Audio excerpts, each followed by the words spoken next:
So over the weekend, it was reported by Charlie Intel that the player count for Warzone 2 has dropped significantly from launch. And then to double down on the negatives for COD, Charlie Intel also tweeted out that according to some data mining, Season 2 seems to be delayed by a couple weeks. While this isn't the end of the world, it's definitely not a good look for COD, especially since we were supposed to see this new era of Call of Duty this year. You know, and I've never been a fan of reporting news. Like, I don't want this channel to turn into a news channel. But you know what I hate even more is reporting bad news in gaming. I can't stand making these videos.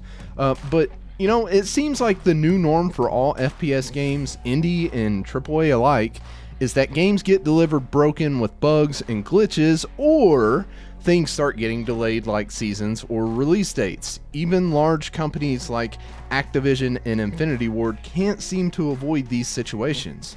But I think we can look into why Warzone 2 is starting to see its player count dropping. For me, there's two main issues. First up, bugs and glitches. You know, if I had $1 for every time that I devered in Warzone 2, I'm not sure how much I'd have, but I know it'd be a lot. If you're on PC, you've mostly came across one or two of these screens, and it's so frustrating, and it's gone on for way too long. What gets me even more frustrated about it is that when it happens in DMZ, but you know what? DMZ has its own issues, and that conversation is for another day. Listen, I'm not a game dev, and I don't know the hardships that come with it. I'm sure there's plenty, but this issue, man, it has to be changed immediately. My patience has totally been drained of this one. It just destroys the vibe. And you know, as an older guy that has limited gaming time, when I finally do get my full squad on, which is rare these days, I've wasted far too much of my time just crashing, rebooting, and then waiting for my squad to finish their game. You know, it just throws off my whole vibe. It puts my team at a disadvantage because now they have to finish a game a man down.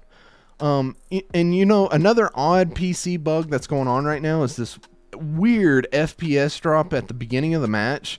For whatever reason, every match that I load into, the frames drop tremendously, and sometimes they don't bump back up until I've almost landed out of the plane.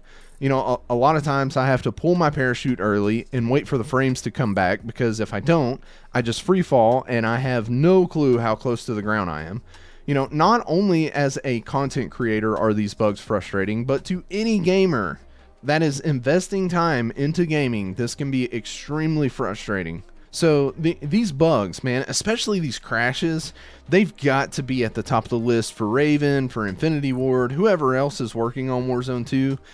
I'm really hoping that stuff is at the top of the list.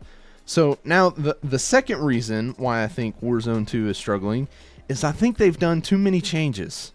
If you've been following Warzone Twitter at all, you've been seeing what feels like every single Call of Duty content creator complaining about the current state of Warzone 2.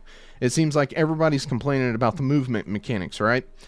And I believe this might be the biggest issue with Modern Warfare across the board. Whether you're a fan of the changes or not, I think there's a few changes that needed to happen and some that just didn't. The first of the changes that I think needed to happen was the change to slide canceling. Man, it's just a broken mechanic that's been in Call of Duty for a long time, but we all just became accustomed to it. And when you think about what slide canceling is at the core, it's just kind of ridiculous. You know, at what point do you just put full-time tac sprint into the game and just get rid of slide canceling? But, you know, they finally addressed this in Modern Warfare 2, and I think for the majority of the player base, we were all excited to see that happen, you know, but I think they took things a little too far when they decided to slow down the aim down sight time when sliding or drop shotting. This causes the player base to slow down, and it encourages camping and just watching sight lines. While you may not agree with this mechanic or not, it's just not Call of Duty's identity, and that's what matters here. Fixing a broken mechanic like slide canceling is great and very much welcomed, I would say, but when you decide to remove mechanics in the game that create skill gaps, it's going to upset a lot of people, and it removes the identity of the franchise. Another thing that I believe that the majority of the player base is upset about is running while plating. You know, I think that this mechanic should be at the top of Infinity Ward and Raven's list. This totally eliminates repositioning while getting into gunfights. In Warzone 1, when you had a 1v2, 1v3, or even a 1v4 situation, you were able to engage in a gunfight, reposition to plate up, and get right back into the fight within seconds, like milliseconds. This was a skill gap that made Warzone unique. For example, I like to compare this to Apex. One of the biggest reasons why I'm not the biggest Apex fan is the healing system. If you get into a gunfight in Apex and get low on health, not only do you need to replenish your armor, but you also need to replenish your health as well. And again, whether you hate or love it, it kept me away from Apex and made Warzone so much more attractive.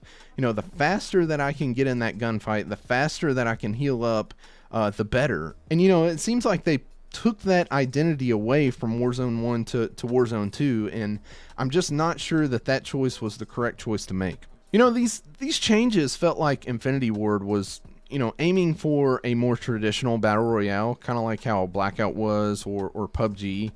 And while I do enjoy Warzone 2, I feel like it's going through this major identity crisis. And I think that's what most of the player base is complaining about. It just doesn't feel like Warzone anymore. And so I have a little suggestion for Infinity Ward and Raven for the future. Right before the launch of Warzone 2, they held an event where streamers were able to stream and play DMZ and Warzone 2, that sort of thing. Here you've got all kinds of content creators and pros that were able to play the game and give input on what they liked versus what they disliked, which is cool, right? This process should have taken place way before launch, like months before launch. For those of you who are familiar with the channel, you know that I'm a Midnight Society founder. Midnight Society is a studio that's working on this new AAA vertical extraction shooter called Dead Drop.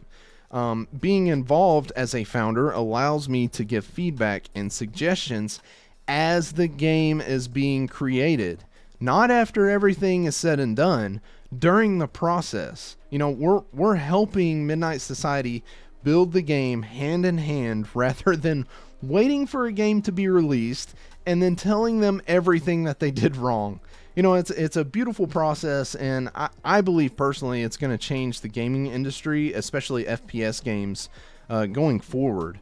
If you ever want to know what it's like to give this feedback, I'll leave my latest snapshot feedback video in the description below if you want to check that out. But if these large AAA studios would take this approach, I believe that gaming would be in such a better state. For the devs, I'm sure it's a much harder of a process.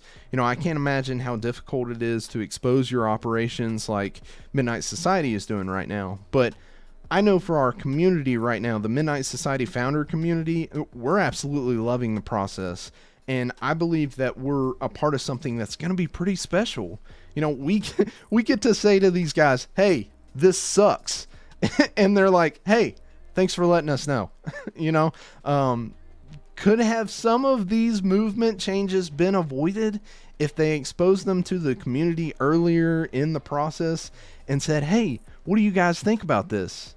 Maybe, but then again, I'm not too sure what the COD community knows what it wants, but that discussion is probably for another day. I won't get too deep into that one. And that's where I'll wrap up the conversation. I think it's those two big things. I think you've got tons of glitches that need to be worked out, but also you've got a lot of changes that just need to be reverted. I get their vision. I know what they were looking at. It seems like they wanted to go in a certain direction and make it towards a more grounded traditional battle royale, but I just don't think that was the move. But you can tell me in the comments what is your number one thing that you want to see changed. I know for me it's the plating while running. Other than the glitches and the crashes, all that stuff, I think that's at the top of the list. But as far as the movement changes, I think plating while running needs to be reverted immediately. But anyway, I hope you enjoyed the video. I'll see you on the next one. Peace.